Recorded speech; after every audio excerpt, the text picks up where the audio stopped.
Hello everyone, I'm Kiwi Namori, and today I'm going to do a video log of how I create the characters that my BJDs are based off of. I'm going to start doing each step of the process, a video log, and then probably piece that together depending on how long the video goes. So for the character I'm doing this first log on, I will be using my new sculpt. So I have a Luna Dolls Naomi head. So I just got her in the mail, and I have a body for her that's a Dollstown in pale resin skin. So this is normal skin, so it definitely doesn't match, but the body is perfect for her and the next size fits. So this is just a torso piece, but I have to match these two resins together, so I'm going to go ahead and dye this head to match the body. And then my next step will be to make her a wig before face up. So I'm going to show you what I normally do when I'm dyeing my dolls. Alright, so this is my setup for dyeing. I have the piece I'm going to match the head to. Right now it is soaking so that I can have it clean before I dye it and not have it patchy. I'm using the Rip More synthetic dye, so I'm using the chocolate brown. I'll mix it a bit with the yellow or the red, depending on the undertones of this resin, and so I'll just balance it out so that it has a light undertone. Then I have the nail polish remover, which is 100% acetone. Use that to remove a layer of dye and the cotton balls and string so that I can dip it into my dye bath. You also want to get like an extra piece of resin. So I've previously dyed this one before, so I'm gonna remove the layer so that I can gauge how much my color is. So have your pot, preferably stainless steel, ready and getting to near boiling before you add the dye. All right, let's see how this goes. For this dye bath, I put in the brown and some yellow, just because I know that Dollstown resin tends to turn green real quickly, and so I feel like that yellow undertone is probably closer to what I need. So let's see, I'm gonna test it out with some of my resin. So after you get it up to a near boil, you want to reduce your heat and then maintain that heat for the entirety of the dye.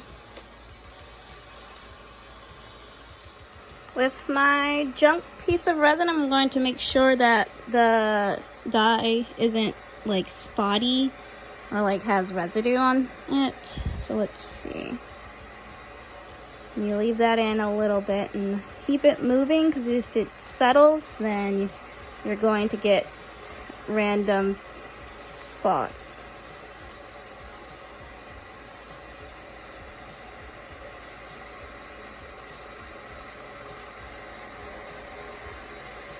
I don't think it really affected it yet, so you kind of have to keep it in there a while.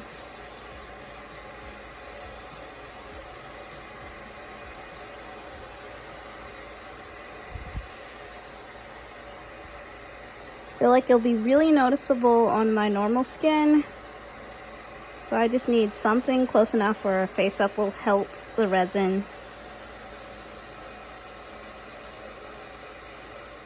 Alright, so it doesn't look that much darker. It doesn't look too spotty. I know the string got really dark, so maybe I'm gonna go ahead and test the head cap and see how that goes. At least I can hide that with a wig later. Alright, I have to use tongs for the head cap because there's nothing to loop string through. But I feel like a strainer used for pasta would also work.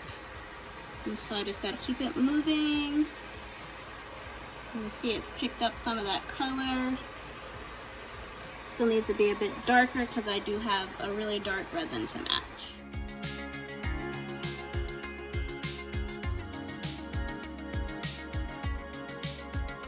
Alright, so this is how the head cap turned out. So you can see sort of where the tongs were, but since that's the very top of the head, I can not have to worry about that as much because it will be covered by a wig. But it is a lot more red toned, and I didn't even add red compared to the body, which is clearly more yellow toned now.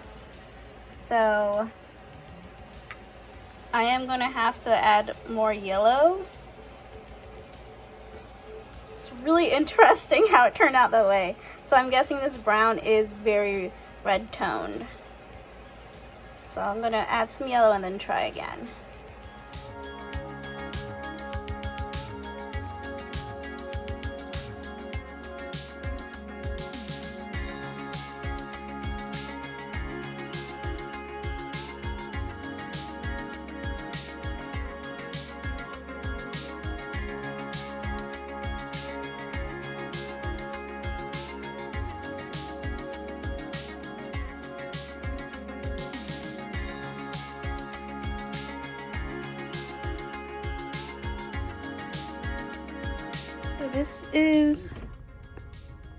This is the result so far. So you can see it is very red toned, but I need it to be more yellow toned.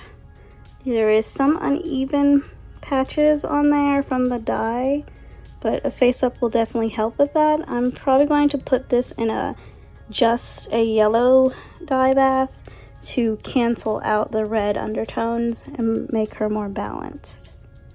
But so far, she's already looking really good. Alright, so here's my yellow bath. And I'm going to put the head cap in first and see if that will cancel out any of the red tones on the head cap.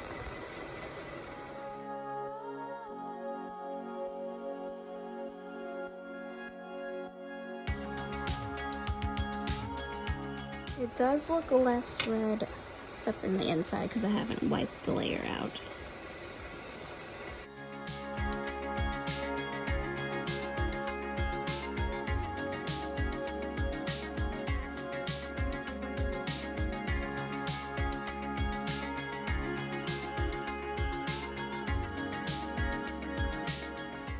Okay, so as you can see, you do see a bit more yellow, and it matches the resin a bit better. It's not a harsh red like it was before. The head cap does have some extra dots from the mixing. But then I'm going to try the girl.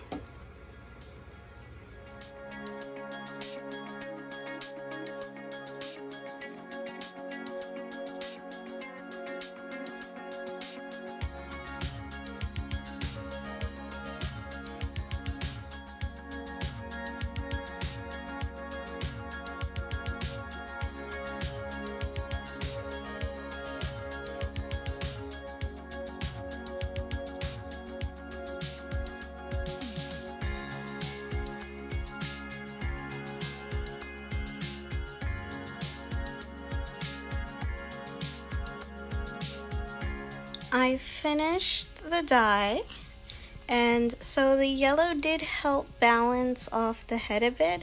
You can still see some red in natural lighting, but with regular lighting you don't really see a difference anyway. And then when I add a face up, it won't be that noticeable to begin with. But as you can see, she is stunning in this resin color. I really love it. Kind of want to share it with the artist so she can see like the different options you can do with this type of resin. But I'm looking so forward to the next stage. I'm going to make her a wig before I get a face up done so that I don't have to worry about like glue and the saran wrap and stuff damaging it. And then I will post the next update. Thank you.